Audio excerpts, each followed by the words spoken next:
नमस्कार। आज का हमारा वीडियो कक्षा 8 के लिए है।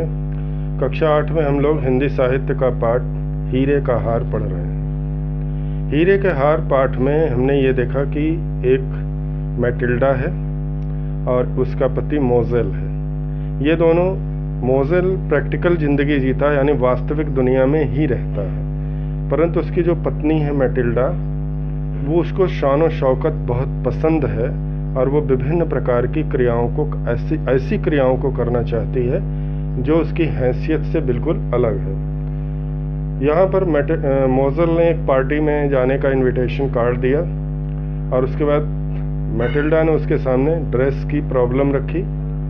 इस वाले वीडियो में मोज़ेल उसकी ड्रेस की जो प्रॉब्लम है उसको सॉल्व करता है। यानी वो मैटिल्डा ने बोला कि मेरे पास ऐसे ड्रेस नहीं है जिसे मैं ऐसी बड़ी पार्टी में पहनकर जाऊं। मोज़ेल उसे नए ड्रेस की ऑफर देता है। उसके बाद मैटिल्डा जो है कुछ दिनों, जैसे जैसे पार्टी के दिन करीब आ रहे थे तो मैटिल्डा जो थी वो और चिंतित होती जा रही थी। एक दिन मोज़ेल ने शाम को पूछा ऑफिस से आने के बाद कि क्या बात है, आजकल तुम बहुत परेशान रहती हो। तो उसने बताया कि मैं पार्टी में नहीं जा सकती क्योंकि ड्रेस तो मेरे पास उपलब्ध हो गई है, परंतु मेरे पास जेवर यानी ज्वेलरी नहीं है, गहने नहीं है, और बिना आभूषण के मैं बिल्कुल अच्छी नहीं लगूंगी। मोज़ेल के लिए ये एक और बड़ी समस्या थी। ड्रेस तो अरेंज किया जा सकता था, पर ज्वेलरी अरेंज करना इतना आसान काम नहीं था। उस जमाने में आज की तरह की नकली ज्वेलरियाँ नहीं मिलती थी। तो मोज़ेल के माइंड में एक आइडिया आया, एक योजना आई। उसने बोला कि तुम्हारी एक फ्रेंड जो बहुत अमीर है, उस फ्रेंड से तुम वो गहने उधार ले लो और एक दिन के लिए ले लो, अगले दिन हम लोग उसको वापस कर देंगे। मैटिल्डा को ये इस योजना बहुत अच्छी लगी और उसने कहीं न कहीं अपने मन में ये सोचा कि ये बात मेरे मन में क्यों नहीं आई।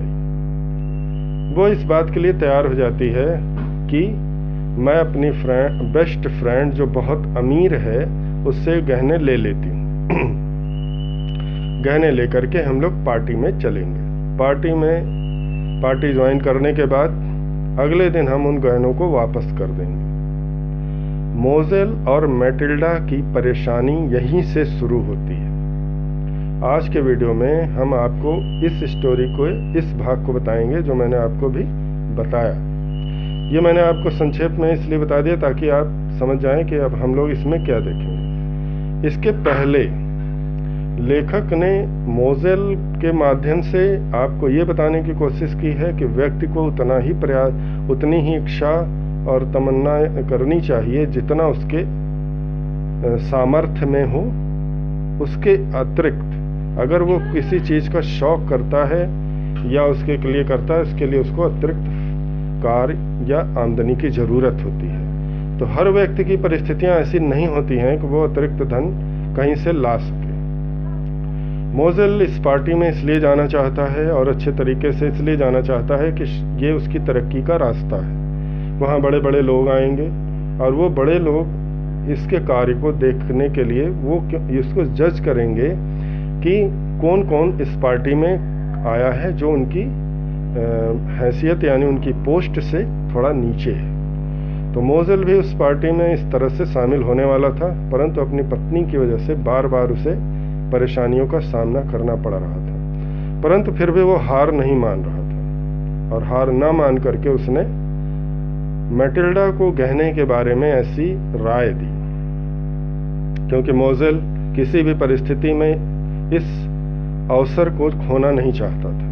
इस अवसर को खोने के बाद शायद वो बहुत वर्षों तक अपनी उसी जगह पर स्थिर रह जाए जहाँ पर है, परंतु इस पार्टी में जाने के बाद शायद उसे आगे का रास्ता खुला हुआ नजर आए। इसलिए मोज़ेल इस पार्टी में जाना अति आवश्यक समझता था। मैटिल्डा जाना तो चाहती थी, परंतु अपने शर्तों पर। उसे इस बात का जरा सा भी ज्ञान नहीं था कि उसका पति जो मोज़ेल है वो किन किन परेशानियों से इन चीज़ों को कर रहा है। अब आइए देखते हैं अपनी पत्नी मैटिल्डा के शान और शौक के लिए और उसकी आवश्यकताओं की पूर्ति के लिए मोज़ेल ने किन किन चीज़ों से सेक्रीफाइस किया यानी समझौता किया। तो हम लोग इस स्टोरी को आगे देखते हैं। चलिए अब हम लोग इसके आगे की कहानी देखते हैं। कहानी, स्टोरी जो चल रही है कहानी, वो है हीरे का हार। अब यहाँ पर मोज़ेल जब ये कहता है अपनी पत्नी मैटिल्डा से कि तुम जो, हम लोग थिएटर चलते हैं फिल्म देखने, तो थिएटर में जो पहन कर जाते हैं ड्रेस, उस ड्रेस को तुम पहन लो। परंतु मोज़ेल की वाइफ मैटिल्डा ये कहती है कि मैं उस ड्रेस को नहीं पहनूंगी, और वो ज़ोर ज़ोर से रोने लगती है। मोज़ेल अपनी पत्नी मैटिल्डा को रोते हुए देखता है और उसके मन में एक निराशा का भाव उत्पन्न होता है और वो बोलता है मोज़ेल निराश हो जाता है और उसने कहा, तो इसमें रोने की क्या बात है, चलो अपने लिए नए कपड़े खरीद लो, कितने पैसे चाहिए। मोज़ेल ने मैटिल्डा से कहा कि तुम वो कपड़े नहीं पहनना चाहती तो मत पहनो, परंतु इसमें रोने की कोई बात नहीं है, तुम चलो नए कपड़े खरीद लो, तुम्हें नए कपड़ों के लिए कितने पैसे चाहिए वो मैं तुम्हें दूंगा। मुझे ठीक ठीक अंदाज़ा नहीं है, लेकिन कम से कम 400 फ्रैंक तो लग ही जाएंगे। मैटिल्डा ने कहा कि मुझे ठीक से अंदाज़ा यानी अनुमान नहीं है कि कितने पैसे नए ड्रेस में लगेंगे, परंतु मैं एक अनुमान से ये कह सकती हूँ कि कम से कम 400 फ्रैंक तो लग ही जाएंगे। वो फ्रैंक एक मुद्रा है, यानी एक करेंसी है, जैसे इंडिया में नोट है, डॉलर अमेरिका वगैरह में है, उसी तरह फ्रैंक भी एक करेंसी है। तो मैटिल्डा ने बताया कि कम से कम 400 फ्रैंक तो लग ही जाएंगे। यह सुनकर मोज़ेल का चेहरा उतर गया। 400 फ्रैंक कोई छोटी रकम नहीं थी। मोज़ेल इस बात को सुनता है और उसका चेहरा दुख से उतर जाता है। उसे बहुत मुश्किल से लगभग 400 फ्रैंक बंदूक खरीदने के लिए जमा किए थे। मोज़ेल को एक बंदूक चाहिए थी जो उस समय सुरक्षा और शौक की दृष्टि से महत्वपूर्ण हुआ करती थी। सुरक्षा, सिक्योरिटी में भी काम आती थी और एक शौक भी होता था, और एक फैशन था विदेशों में कि लोग अपने घरों में बंदूकें रखा करते थे। मोज़ेल ने बड़ी मुश्किल से एक एक फ्रैंक बचा करके 400 फ्रैंक बंदूक खरीदने के लिए कलेक्ट किए थे। जमा करना यानी कलेक्ट करना, जमा कर रखे थे। उसे बंदूक बहुत पसंद थी, लेकिन फिर भी वह तैयार हो गया। मोज़ेल को बंदूक बहुत पसंद थी, उसे बहुत शौक था कि उसके पास भी एक बंदूक हो, लेकिन मैटिल्डा के लिए वह अपने शौक और अपने इच्छा की कुर्बानी देने को भी तैयार हो गया और बोला, ठीक है, मैं तुम्हें 400 फ्रैंक दे दूंगा, तुम अपनी पसंद के कपड़े खरीद लेना। उसने कहा अपनी पत्नी मैटिल्डा से कि मैं तुम्हें 400 फ्रैंक दे दूंगा, तुम अपनी पसंद के कपड़े खरीद लेना। मोज़ेल ने बहुत सोच विचार के बाद इस बात पर बहुत सोचा और फिर ये अनुमान लगाया कि इस पार्टी में चलना बहुत ज़रूरी है, और ये नृत्य समारोह यानी डांस पार्टी है, तो डांस पार्टी में कपल का होना ज़रूरी है। बंदूक उसका शौक़ है और पार्टी में जाना उसकी आवश्यकता है, ज़रूरत है। शौक़ हमेशा ज़रूरत से छोटा होता है, ज़रूरतें ही सबसे महत्वपूर्ण होती हैं। पार्टी में जाने से हो सकता है कि मोज़ेल को प्रमोशन मिल जाए, तरक्की मिल जाए, और उसकी आमदनी इतनी हो जाए कि वो और भी शान और शौकत से रह सके, तो उसे एक एक फ्रैंक बचाने की आवश्यकता नहीं पड़ेगी और बंदूक का शौक़ भी बड़े आराम से पूर्ण हो सकता है। ये सब उसने अपने मन में सोचा और उसने मैटिल्डा को बंदूक के लिए जमा किए हुए पैसे 400 फ्रैंक देने को तैयार हो गया और उसे बोला कि मैं तुम्हें दे दूंगा, तुम अपनी पसंद के कपड़े खरीद लेना। जैसे जैसे समारोह का दिन नज़दीक आता जा रहा था, मैटिल्डा परेशान होती जा रही थी।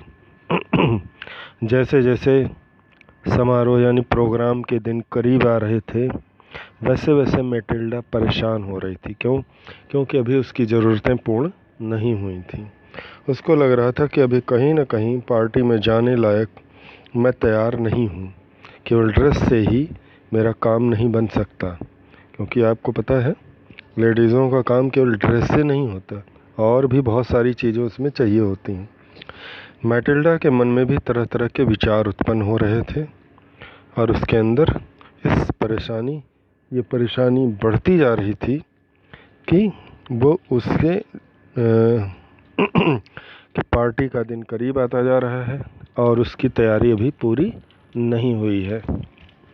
इन विचारों से वो काफ़ी परेशान थी।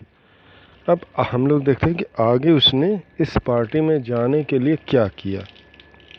अब यहीं से मुसीबतें मैटिल्डा और मोज़ेल की शुरू होती हैं। एक दिन शाम को मोज़ेल ने उससे पूछा, क्या बात है मैटिल्डा, आजकल तुम इतनी परेशान सी क्यों रहती हो? मोज़ेल ने सोचा कि ड्रेस की समस्या मैंने सॉल्व कर दी है और मैटिल्डा ने ड्रेस ले लिया है। अब कौन सी बात है जो मैटिल्डा को अभी भी परेशान किए है? तो एक दिन ऑफिस से लौटने के बाद मोज़ेल ने मैटिल्डा से पूछा कि क्या बात है मैटिल्डा, तुम आजकल बहुत परेशान सी रहने लगी हो, उसकी वजह क्या है? मैटिल्डा ने उसे बताया। मैटिल्डा ने कहा, मेरे पास एक भी जेवर नहीं है। जेवर यानी आभूषण, ज्वेलरी। मैटिल्डा ने अपनी परेशानी खड़ी की और मोज़ेल को बताया कि मेरी परेशानी का सबसे बड़ा कारण मेरे पास किसी भी प्रकार की ज्वेलरी यानी आभूषण ना होना है। जेवर के बिना मैं अच्छी नहीं लगूंगी। उसने बताया कि अगर मैं जेवर नहीं पहनूंगी, गहने नहीं पहनूंगी तो इस अच्छी ड्रेस का भी कोई मतलब नहीं है और मैं भी अच्छी नहीं लगूंगी। मैं सोच रही हूँ कि नृत्य समारोह में ना जाऊँ। अभी भी मैटिल्डा मेंटली प्रिपेयर नहीं है मोज़ेल के साथ पार्टी में जाने के लिए।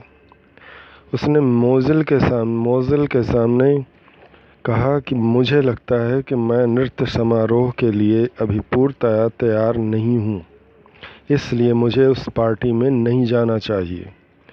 मैटिल्डा ने एक बार भी नहीं सोचा कि मोज़ेल ने कहाँ से, कैसे और किन किन शौक़ और अपनी आवश्यकताओं की कुर्बानी दे करके 400 फ्रैंक सिर्फ एक पार्टी को अटेंड करने के लिए अपनी पत्नी मैटिल्डा को दिया था। इस बात का जरा सा भी ख्याल मैटिल्डा ने नहीं किया और उसने मोज़ेल के सामने एक दूसरी परेशानी खड़ी कर दी कि अब उसके पास जेवर नहीं है। अब बिना जेवर के मैं कैसे अच्छी लगूंगी, और जब मैं अच्छी नहीं लगूंगी तो इस ड्रेस और उस पार्टी में जाने का क्या मतलब है? उसने अपना निर्णय सुनाया। मुझे लगता है कि मुझे समारोह में नहीं जाना चाहिए। मोज़ेल के ऊपर ये बात एक वज्रपात के समान थी। मोज़ेल इस घटना के लिए बिल्कुल भी तैयार नहीं था। यह सुनकर मोज़ेल बोला, अरे तो इसमें परेशान होने की क्या बात है? तुम अपनी सहेली फेरेस्तियर से जेवर मांग लो।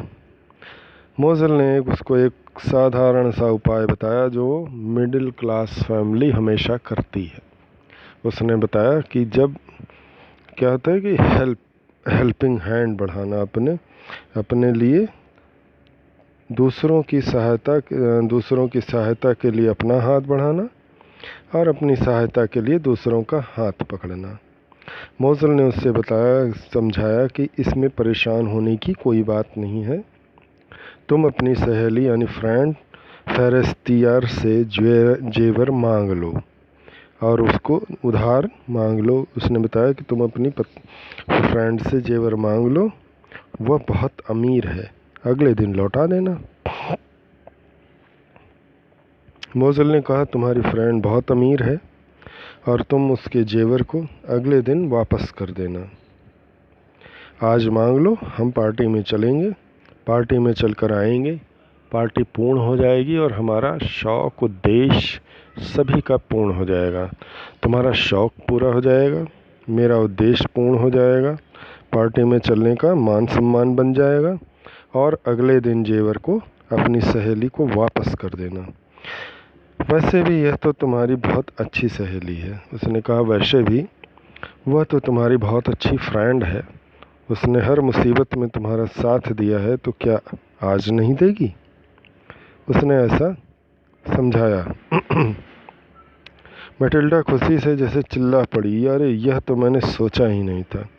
मैटिल्डा को लगा कि शायद उसने अपनी फ्रेंड को इस संदर्भ में मिस किया, तो उसने ज़ोर से चिल्लाकर कहा, ओह माय गॉड, ये तो मैंने सोचा ही नहीं, मैं इस बारे में क्यों न सोच पाई, और मैं अपने फ्रेंड से वो जेवर ले सकती हूँ। और वो बहुत खुश हुई कि ये रास्ता बहुत अच्छा है। हम लोग भी क्या करते हैं ना, उधार का सामान लेने में बड़े खुश होते हैं। सब मनुष्यों की ये आदत है कि चलो उधार का सामान ले लेते हैं, अपना काम कर लेते हैं, बाद में उसे वापस कर देंगे। वापस तो कर देंगे, बात तो सही है, पर ये जो उधार की मीठी छुरी हम अपने गले में बांध लेते हैं, फिर इससे हम मुक्त नहीं हो सकते। लेखक ये कहना चाहते हैं कि हम सभी को जितना है उसमें संतोष करना चाहिए और उसके अनुसार ही अपनी आवश्यकताओं को पूर्ण करना चाहिए। ज़रूरत से ज़्यादा सोचना, लेना, पाने की कोशिश करना, ये सभी बातें मुसीबत का सबब होती हैं, यानी कारण होती हैं। और जो मुसीबत का कारण होगी वो बिल्कुल भी आराम या चैन नहीं देने वाली होगी। इसलिए मैटिल्डा और मोज़ेल ने ये जो कदम उठाया, ये बिल्कुल भी उनके हित में नहीं था, परंतु वर्तमान परिस्थितियों में इसके अलावा कोई उपाय भी नहीं था।